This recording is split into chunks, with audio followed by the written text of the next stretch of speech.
jihadists, the mujahideen, the suicide bombers, why are they considered terrorists? They're doing nothing worse than we would do when Mashiach comes. We would kill all that, the Amalekim. We would also kill them and L'Shem Hashem. So they're doing it in the name of their God. They're doing it in the name of the Quran. So if anything, they're chashuv people. But that was his question. Can I give you an answer? A different answer? When Yehuda, Yehuda was the head of the NKVD. He took over from the Tsar's secret police. He built the NKVD. I can't hear you. Can you hear me? Hello? Yeah, now I hear you. Okay, Yehuda was the head of the secret police. He took over from after the Tsar's secret police. He was for the communists. He built the NKVD. And he happened to be a Jewish guy, but we'll put that aside. So he came to Stalin, either him or Beria, I think it was Yehuda, and said, Comrade Stalin, we've finished shooting all the guilty people. We're only killing innocent people now. What are we doing here? We're shooting innocent people. So Stalin said to him, the whole point is to kill innocent people. He said, if you only kill guilty people, no one's going to be afraid. But if you start shooting innocent people, then everybody will be afraid. So, I don't know if you ever heard that story or not from me, but it's a famous one. The point of terror is not to punish the guilty. The point of terror is to hurt the innocent, to scare everybody. And that's the definition of terror, is you're not, in war, a soldier shoots another soldier, it's not terror, that's war. The point of terror is you're killing an innocent person because you want to scare everybody. And that is the opposite of Judaism. We don't kill innocent people.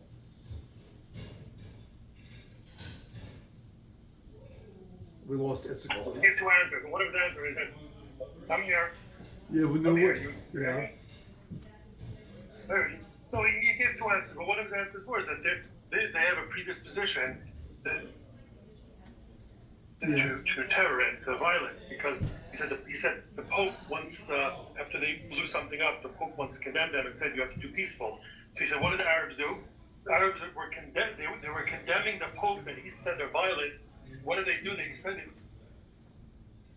burnt down more buildings. So he said they're burning down buildings to protest, but he said that they're violent. They show that, Right. Anyways, he says They say that during the Crusades, the Pope, I forget which king it was. He was leading the Crusades. He said to the Pope, he says, "My Lord, when I get to the Holy Land, so I'm commanded to slay the infidel. How will I know to differentiate between infidel and believer? They all look the same. Everybody in the Holy Land looked the same." So he said, the Pope answered famously, he said, "Slay them all, my son. Let the Lord sort out his own."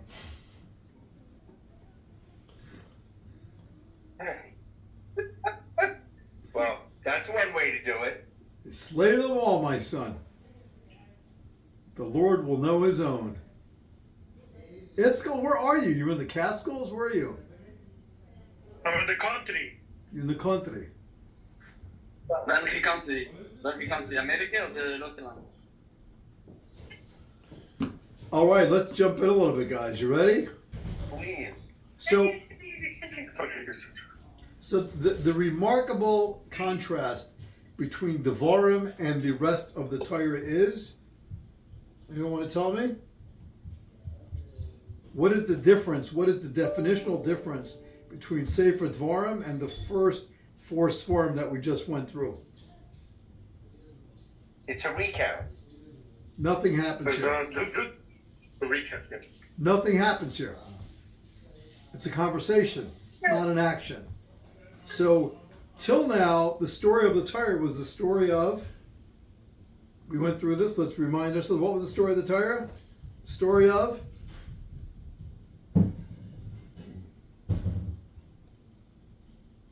What is the Torah story about?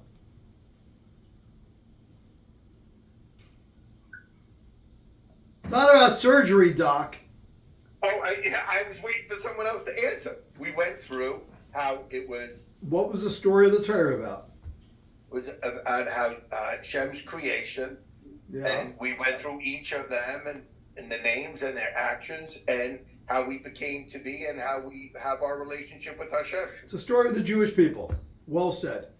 The Torah, the 4 books of the Torah are the story of the Jewish people, from beginning to end. As the first Rashi says, why does the Torah start from, famous Rashi, why does the Torah start from Bria Sa'olam? Let the Torah start from the first mitzvah. And Rashi says, because Hashem gave Israel to the Jews, the Goyim are going to deny it, the United Nations are going to say, who gave these darn Jews a right to live in Israel? Therefore, we have to start that Hashem created the world and the whole story how Klal Yisrael got to be, and it's Hashem's world.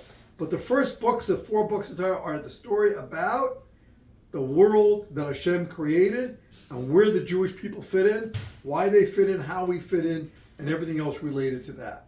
And at this point, in Sefer Devorim, there are no mises, there's no stories of things that happen.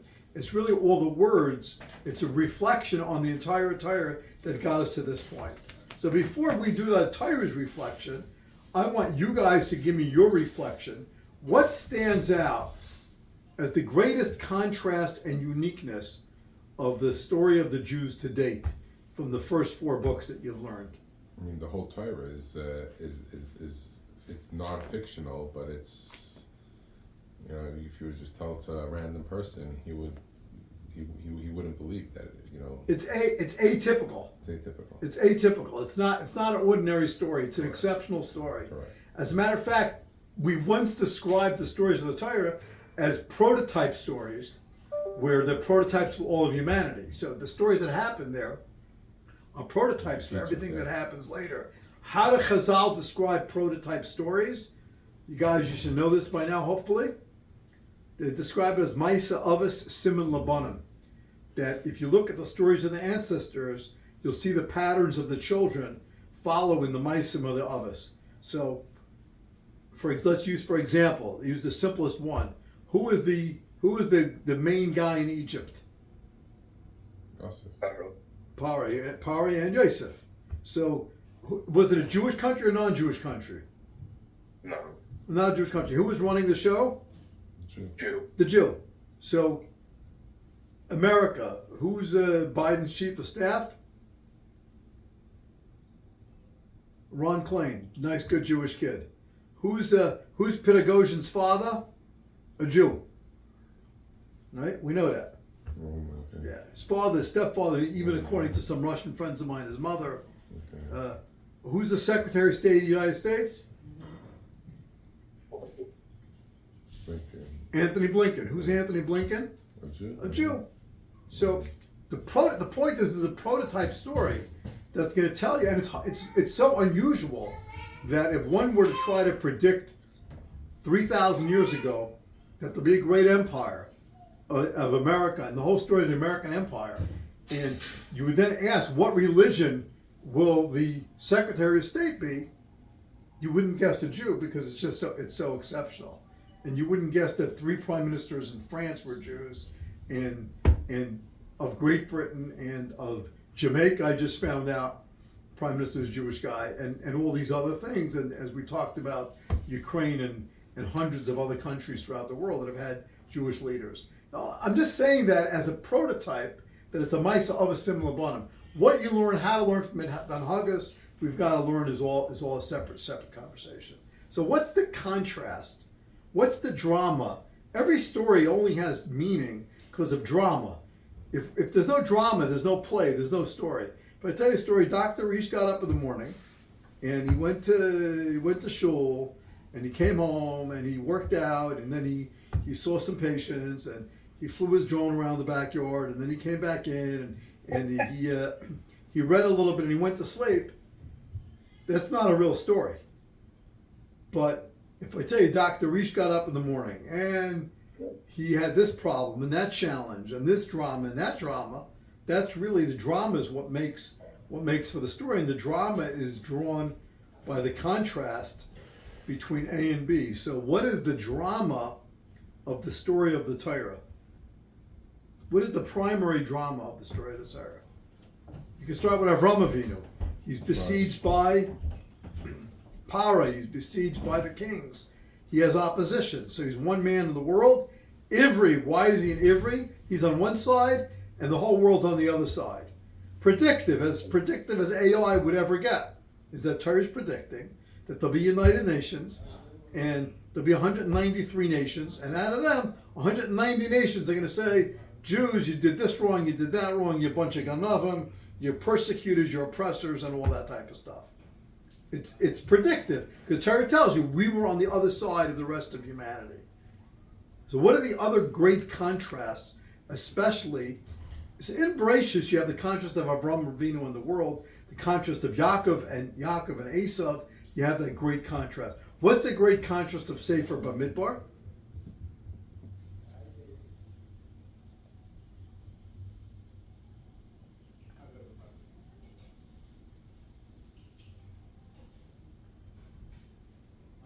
I don't want to feed you guys.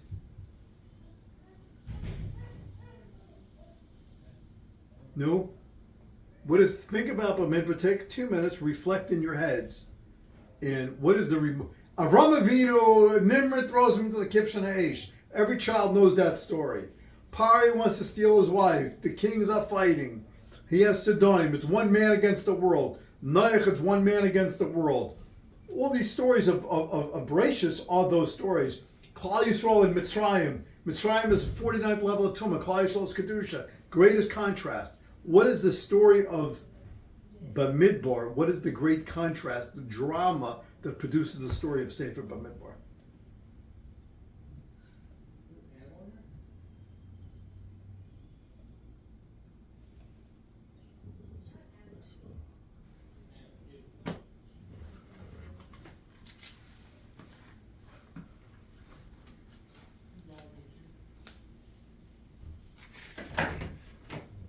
Do you have a car key in your pocket?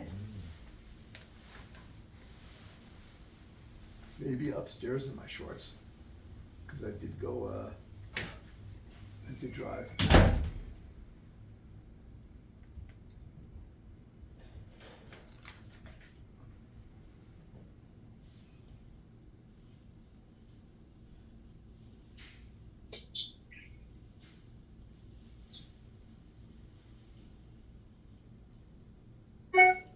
No? The Masa Mishkan, I don't know anything. No, it's an emotional thing. Always go to the emotions.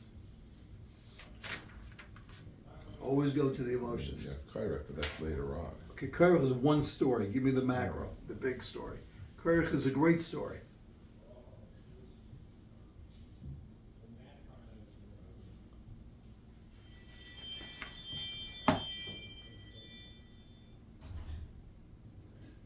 No? Come on, guys. Once you're not entering it, it's a stroll. No, it's too small of a story. Yeah, It's a story, but it's too small. What's the overarching impression? If you read it and you stepped away from Sorry, it. I missed the question. I dropped out the middle. No problem. The question is, I don't want to give you the answer. In Bereshis, you have Noach against the world, the Mabel. One man battling the flood. You have Adam and Chava kicked out of Gan Eden. You have Avram Avinu with Nimrod. Avram Avinu with the kings. You know, Avram Avinu with Para. You have Yaakov and Esav. You have Yitzchak and Yishmael. You have all these contrasts that are macro contrasts of the role of the others in the world. What is the grand macro contrast that creates the drama of Sefer Bamidbar? And don't give me one story, because if you give me one The story, journey itself. the journey. No, So the what journey about itself. the journey was a contrast? The conscience says that the Eden thought that they're going out straight from Mitzrayim, straight to, they're being redeemed 100%. They're being And, redeemed. You're on a good track. Go and- on. Right, and instead of being redeemed, they went through a whole different challenge. It's 40 like, years. all right, I'm going to bail you out, but here's $1 million, but hold on a second, you have to work 40 years for it. And that's not what they were expecting. It's the opposite of what they were expecting. Right. So define that in more direct terms. You're saying truth. They were expected to be redeemed. They were given Anania covered, so they're living in the presence of Hashem. They're given mun, they don't have to work, they're given food. That's the And they ultimate, rebel anyway. and they're rebelling. It's the ultimate nirvana, the ultimate state of being that a human being could ever want to live in, is to live in Anania covered and to be surrounded with mun and to have Hashem in your presence every But day. they were still in the desert. They still weren't in settled in a permanent location. But they didn't have the experience of the desert. They had the experience of Anania covered, the experience of the man, the experience of Moshe Rabbeinu, the experience of the closest to Hashem. So then what Tully said falls And it still away. wasn't good enough. No, so then what Tully says falls away. Yeah. That they were redeemed. They were expecting to go straight into Eretz Yisrael, and Right. here they were wandering for 40 Well, years. they're wanting because of their rejection of But what you- they saw. No, but you're saying that they weren't wandering. You're saying that they had the ultimate glory. I'm saying that they were taken out of Egypt and they were immediately granted Anania covered. That's the ultimate glory. Yeah. How do you know they were immediately granted Anania covered?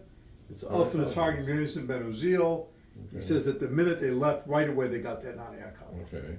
So they're surrounded by Anania covered. They're protected. So then why? No arrow can be shot into them. Right, so why were they? So then why were they wandering? They were glamping. They were. It was beyond glamping. It Right. was spiritual glamping. Yeah. So then. It was the ultimate road trip Right. where you're with Hashem in the desert. So you and God. Okay. It's the greatest level that a human being could Nirvana. ever aspire to. Yeah. The greatest religious experiences. Okay. If you tell a guy you want to have the greatest experiences of all time, that will absolutely blow your mind, blow your socks off, and not for one day, day after day with mun. You don't need water. You have the bear. You have total spiritual suspended state of existence. Right.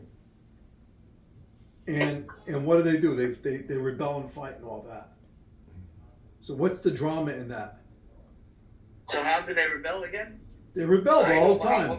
They were always complaining. They were always unhappy. They were not. They didn't have it together. They were Again. They So were you're saying mislaining they them. They were rebelled because mislaining had the them. Nana covered? They were. Because they had the moms. That's why they should have rebelled. Well, Sorry. it's beyond the physical. I mean, it's the They fact that you're in a world. They were, You're in. they Go were ahead. completely in Hashem's presence Yeah. and everything they needed, and it wasn't good enough. Yeah. But they were deceived. They No, didn't- but that's why, because they were deceived. They were deceived. They thought that they're going out straight from Mitzrayim after seeing all those miracles. That they're going out straight from Mitzrayim, straight into Yisrael. No, but they only didn't do that because of their sins. No, Wait a minute. You can't blame it on Hashem. No, but regardless, going into Israel, not the fact is they were living in the ultimate glory. Right. You can't change the fact But they were living in the greatest they glory. didn't have it. They didn't have a Torah yet, so they didn't have something to preoccupy them. They got the Torah. What? At Sinai They- right away. No. 7 weeks later, they got the Torah. They're in the Midbar. 49 days later, they left Pesach. Shavuos, they got the Torah, and they had man, they had be'er, they had the Anania covenant. sorry. When people Can I aren't. compare it? You know, Of when you see course. someone that his father-in-law is extremely wealthy, Yeah, when people don't and have he money, wants them just to, here, take $10 million and live your life. You don't have to work. You don't have to do anything, they're right? miserable. But most fathers or father-in-laws, they do. They say, no, I'm not giving you the money. I'm putting it into my business. You have to work. I'm going to give you a salary of $1 million, but I still want you to work. As comfortable as it is, but the son-in-law still feels like, why is he making me work? That's always going to be the fact. And that's the way, that's the way we're designed, we're built. So as much as you're right, we're talking the Nanakova, they had them on that everything really cushioned out for them. But they still felt that, why is Hashem doing this stuff? As much as we have and we know Hashem loves us and all that, but why is Hashem putting us through this whole journey from Kiryas Yamsuf, from, every single part of it, from Moshe disappearing, coming back. There's a lot of different nisyonos that they had throughout this journey, right? So they still felt, as much as they were surrounded with Nanakova, they still felt like Hashem didn't give them what they believed Hashem promised. So you're saying, I just want to interpret what you're saying, and correct me if I'm wrong.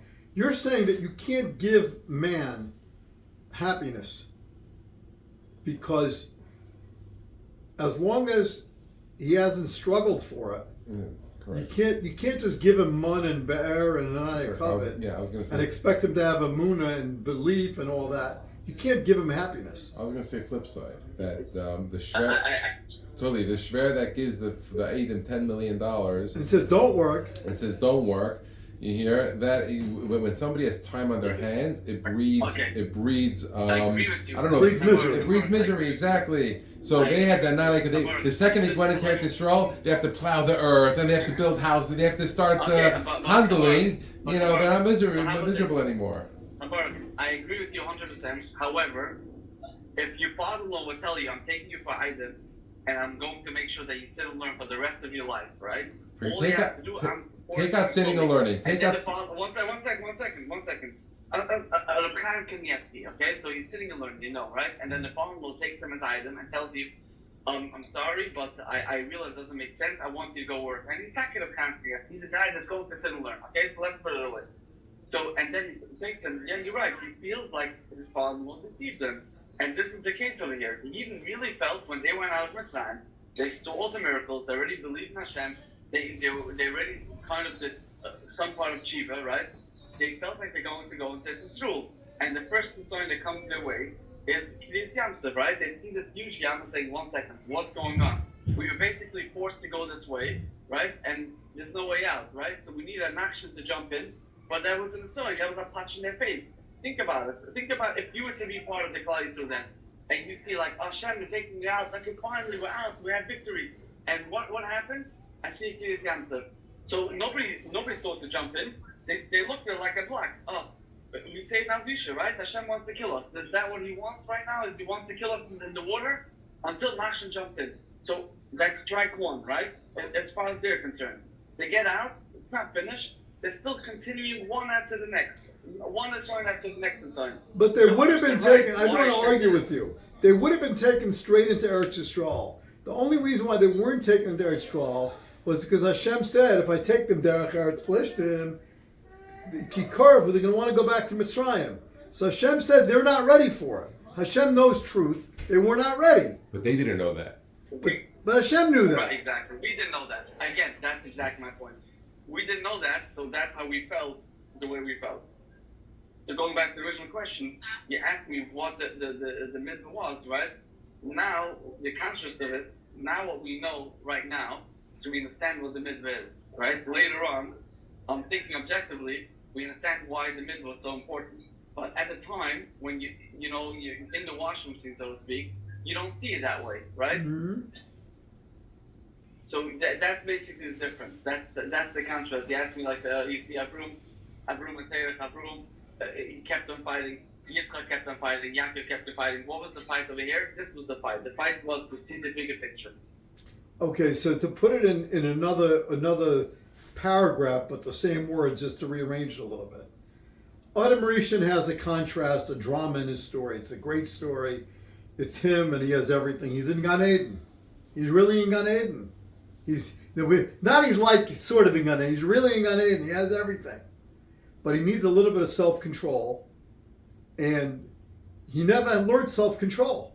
So when he's told, I'm going to strip the story down to its basics. The guy is in Gan Eden. Well, he's with Chava.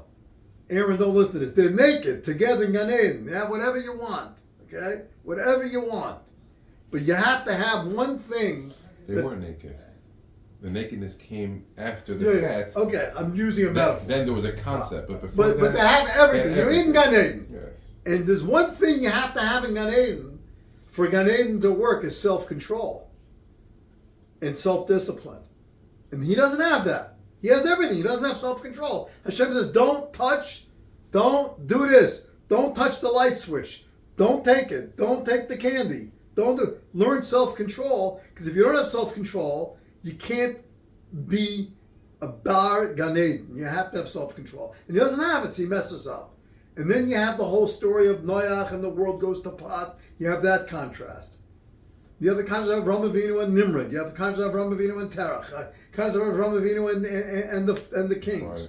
And you go through all these contrasts, all these fights. You have Yosef and Parai. You have Yaakov and Parai.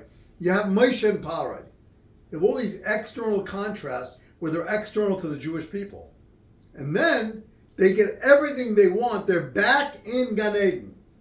The Anani HaKavod with the Be'er and the if you think of Anani HaKavod, Targum Yennison says they got Anani HaKavod right away. There's nothing to worry about war. Every time they're worried about war, What are you worrying about war for?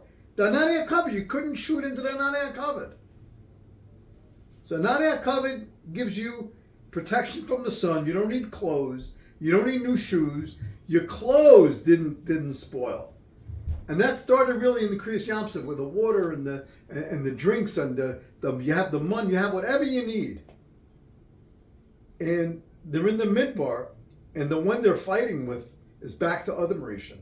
They're back in Gan Eden and they're fighting with themselves. The human being is struggling with himself. And it's your own lack of belief in Emunah that really knocks them down every time. They don't believe. They're worried. What are you worried about the Canaanim for? What are you worried about? What are you worried about Oig Melech HaBashim? What are you worried about the Meraglim? You have an Aniyah covered. You don't got to worry about it. But you don't feel your own sense of worthiness. And the reason why you're not worthiness is until you make yourself worthy. You're really not worthy. No matter how much bracha you get. No matter how much bracha you get, as Chaim Baruch just said, no matter how much blessing you get in your life, if you don't make yourself worthy of it, you are not worthy. And therefore there's no... 100%. So that's a lesson of the Midbar that we know now. And there's no external gift that anybody can give you in life. It doesn't exist. Proof, Hashem proves it. I give you everything you want. You have the bear, you get the money, you get everything. And yet they're terrified, they're worried, they're terrified. Why are they worried? Hashem's giving it to you. So they're worried because maybe they're not worthy of it. If you don't make yourself worthy of your blessings, you can have all the blessings and they don't count as blessings. And the only way you make yourself worthy is by struggling with yourself and learning to direct yourself, which is the same lesson of Adam Rishon. Don't eat the candy. And the funny thing is that somebody who works on themselves to have that self-worth alone is a piece of Gan Eden. Right. That is the Gan Eden. That is the Gan That's Eden. the real Gan Eden. Chaim Baruch saying beautifully. The real Gan Eden, because the proof is, I give you all the other Gan Eden, you're still miserable. Listen, Prince Andrew. That's so true. Prince Andrew grew up with a charmed life. The guy had a charmed life. So he wouldn't be the king. So what? Charles grew up with a charmed life. Whatever they want, they have. You can't walk in front of him. The covet guy, the tiger, whatever you want, you have. There's no rules for these guys. He doesn't even have a passport, Prince King Charles. Whatever you want, you have good. You can do whatever you want in life. You have palaces, you have money. There's no woman in the world that wouldn't want a guy like that. He ends up for stinking a Camilla, Idiot. Right? But you have whatever you want in life. But if you don't when you have whatever, just the opposite. When you have whatever you want, it becomes Gehenna. It has no shavius. It becomes Gehenna. Like the snake and the dust. It's not even. I don't know if it's you can Gehenna. It's no. If once there's no shavius, it has no value. You lose the value of life. You lose the taste for it. You end up with a Camilla because Camilla's like anyway. They're all the same. It's all nothing. Right. It's all nothing. It's all nothing. It's all nothing. The Gan Eden is the ability to direct yourself. And if you can't direct yourself, then the basic skill of self-direction. So, Ruchli was telling me today, my daughter, she was in a minor fender bender. She tried to show me in the photo the scratch on the other lady's car. It was like I needed a pair of microscopes to see it. So she says she hit this lady, and like, what a from lady, I guess from lady do I know. She hit this lady, and the lady comes out, and the lady starts screaming at her for 20 minutes. So clearly the lady is not self-directing her emotions. So she could live in a beautiful house in Shani Court with a beautiful car, with a beautiful husband, beautiful everything. But she's not self-directing.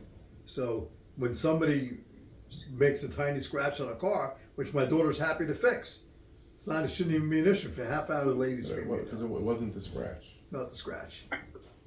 What is it?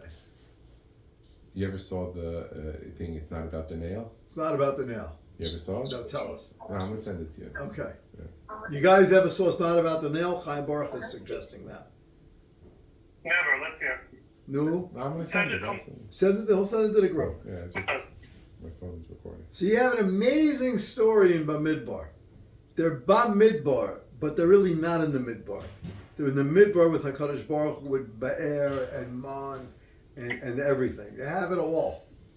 and they keep fighting, they keep rebelling, they keep doing things wrong, and the reason is, and this is the Zohar says this, and the Ramchal talks about it a lot. Nahamadik Sufa, it's the bread of shame. When you're given something you haven't earned, it doesn't feel good. It just doesn't make you feel good.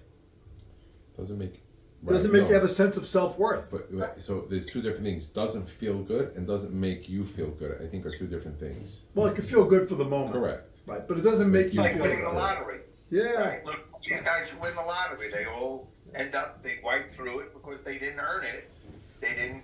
Steve, I have to disagree with that line because I won the lottery and I've been very happy ever since. The lottery that I won is getting Steve Reich as a friend. Right. So let me ask you a question. Is there any Gan Eden greater than a sense of self-worth? If that's Gan Eden, then no. Let me ask you practically. Is there any feeling better than a sense? What makes you feel better? A watch? A beautiful, I buy you a new Cadillac? Or a sense of self where you machship yourself? You have a real sense of can't self. even compare. Can't even compare. No question. Hold up, Bob. Most people can't don't. Itzical, I know you're a hedonist at heart, Itzical. The question is I love different. irony, revenge, and sex. 200 years ago, 500 years ago, Yeah. 1,000 years ago, Yeah. did people have a self-worth? Meaning, is it only our generation? Human or was beings it have always, not changed one It hasn't iota changed one iota. in 5,700 and whatever years. So why? What is it? Because we created as beings that were separated from Hashem, and we strive to have a relationship with Hashem. We strive to come back to our source to reconnect to Hashem. And to do that, So why did the by definition, you have to earn it. If you didn't earn it, you're not So godly. why did the Sahara feel the need to make it a lot more difficult for our generation than the previous It's generation? not hard. It's not hard for you. You think it's harder for you than But it was this to, is all part it of was it. to my grandfather's generation? They all becoming communists? You think it's harder today? You think it's harder today than for the Spanish grande who lived in Spain and he was a good religious Jew No. and he had a beautiful coach and all I that? think we're and- living the best times we ever lived. I'm not sure that's historically accurate. I was speaking to somebody from shul today, and he asks me, "Are we going on the boat today? Friday, beautiful." And I said, "No, because it's the 9 days." He says, "Do you go in your car?" I said, "I don't travel if I don't need to." So he says, "I'll be honest with you." He tells me, he says, "I have a hard time connecting with the Charbon, with the 9 days." Mm-hmm. And I said, "I'll tell you why. Because we are so comfortable today." Aeneas, what's Aeneas today? Aeneas today is a Honda Odyssey. You'll never see a kid without shoes, no matter how poor his parents are. 200 years ago, you were poor. You had no shoes. You had no bread. It was poor. Today, the concept of poor, of Aeneas, doesn't exist. So you have a hard time paying your rent. You have a hard time paying your mortgage. But it's not Aeneas. We're so comfortable today, and I believe that's the Yetzer Hara. What? I beg to disagree.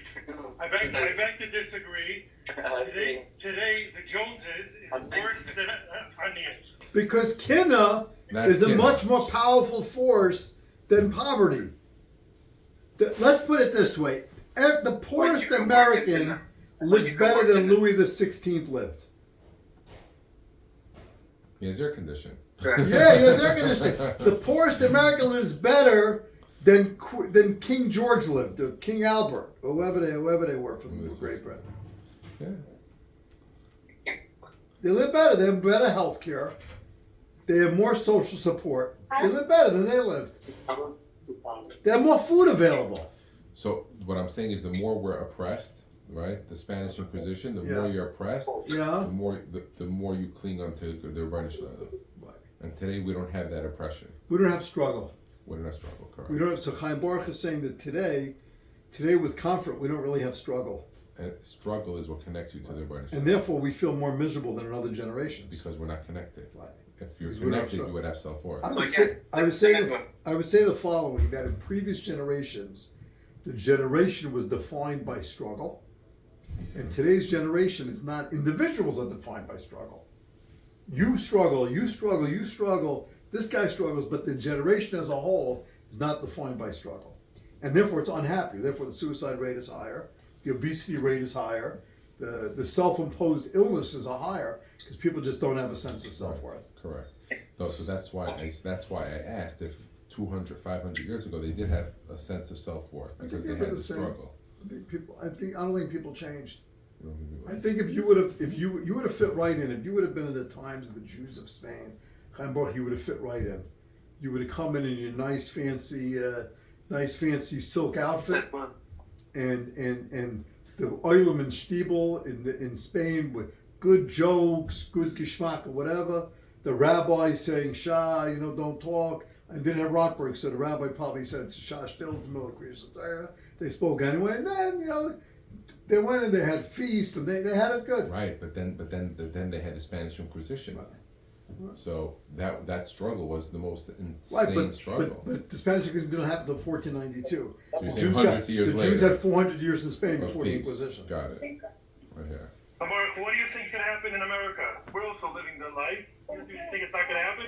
It's gonna happen over here too. Right, so you're saying the time of calmness, it was the same bliss. So, bottom line, the Sefer Bamidbar is this incredible contrast. Just to give you a close of it, is man is put back in Gan Eden. Until he earns it, he's miserable. He didn't do anything to earn it. Hashem took you out of Mitzrayim till you earn it. And the earning was really with Amunah. To have Amunah, to have B'tachin. But till they earned it, it gave them nothing. It didn't make them happy. They were mislining him, and they were complaining, and they were worried, and they were worried about water, and they were worried about this, they were worried about that, Basically, what you're saying is that when Chazal tell us that a person can be koinish olam haba b'shah achas, he'll taki get olam haba, but he'll be miserable. He'll be miserable. Because he didn't earn that olam haba. Right. So the shah achas. Right. If you're miserable, then it's not going to make you happy. If a person doesn't have a sense of self, even in olam haba, they won't be happy. Even Olam Haba won't be happy. The Harai, we had it twice. You have Adam Rishon Gan Eden wasn't happy, and the Yidden in the Midbar weren't happy. So, Sefer Devorim, One thing, the Yidden Bamidbar we know weren't happy. they were not happy. Right. Question is, other Mershon wasn't. It wasn't happy. He would have been happy. He went to He just had a lack of Eichad. self-control. So that he wasn't happy. He wasn't happy with a moral restraint. Right. So Sefer Devarim is when Moshe Rabbeinu has a conversation with the Jewish people. He said, let's understand, before we go into the rest of history, let's understand what just happened. Let's understand these 40 years of what just happened. And he says to them, during the 40 years, you had everything. You had the best. You were back in Gan Eden. You had it all, and yet you didn't work on yourself, or you didn't work on yourself enough. You didn't really earn it. And because of that, you're going to have to earn it. And because of that, Hashem's not going to give you Gan Eden anymore. You're going to have wars, you're going to have Holocaust, you're going to have Chmielnicki, you're going to have rabbis abusing children, you're going to have thieves, you're going to have Ponzi schemes, you're going to have anti-Semitism, you're going to have all the problems of life. Because when I gave you all the good, it didn't do the job. Now you got to go out and earn it for yourself. And if you don't earn it for yourself, you're never going to be happy. Because you're never going to reach your spiritual fulfillment. Because Hashem can't give it to you. And if you go through the first psukim here, and you see how Moshe Rabbeinu talks to them, Divrei Techachas, Lefi shein Divrei Techachas Manakan, Kol HaMekayim Sheichis L'Fnei HaMakom. They were Dardea. They saw Hashem. The Shivcha Al Yamsuf saw what no one else saw. What Yecheskel saw, the Shivcha and the Yamsuf saw more. And yet they carried Pestel Mich with them through the Yamsuf. That contrast is the greatest contrast known to man. You know why I really felt this? I was in the Bavarian Alps. And it's so beautiful, so peaceful. Walking in the countryside, the nicest place in the world, the most geschmacka, beautiful tray. Hey, who's that? Who's that guy there? He's joining us? Aaron, he's joining us? We got another guy, another victim? No, I'm just in the office, so he had to grab something. I thought we were getting another victim to join us. So you walk through the Bavarian Alps, and the countryside is so peaceful. and the homes are beautiful, and every home has flower boxes, and the trails, there's no climate change destroying the world. It's just beautiful. Everything is beautiful. And they had so much sinner, so much anger. Why? They had it all. Why go kill everybody? Be happy. You go into a Swiss mountain village, you go into a Bavarian mountain village, you feel like you're in Gan Eden. What are you going out murdering people for? For what? For who? And the same thing happened to America today. They have everything. They have richness, they have wealth, and they're tearing themselves to pieces. Because they're not working on themselves. Because they're not making themselves worthy. And the whole society is oriented towards changing the other guy, not changing themselves. The whole tachlis of tikkun olam is fixing the world. You have to fix yourself. Would you do everything is mutter, everything is okay, you don't need any self-control. The other guy, he's the bad guy. He's the white guy's the Russia, the oppressor, the Jew, whoever it is. It's like a great metastasized anti-Semitism in the world, where it spread to the whole world. It's not against the Jews, it's against any privilege, any sense of hierarchy, any sense of structure in society. People just, any rules are terrible. They want to live like the Indians in the jungle, uncivilized. Civilization was rejected by the American generation. And that's all because they don't have to work on yourself. There are no Averas. Even American Gentile, progressive, the only Avera is if you don't recycle. There's no Averas. What Avera does a person do? What does a person do that's an Avera? You're allowed to do whatever you want. Today you're allowed to steal, right? You're not allowed to put a guy in jail for stealing. It's not called stealing. It's not stealing. So Up to what Avera $1,000. can a guy do today with himself? Nothing. The only Avera you can do is if he's is external. Is the other guy's doing it. If you didn't fix the other guy, that's an Avera.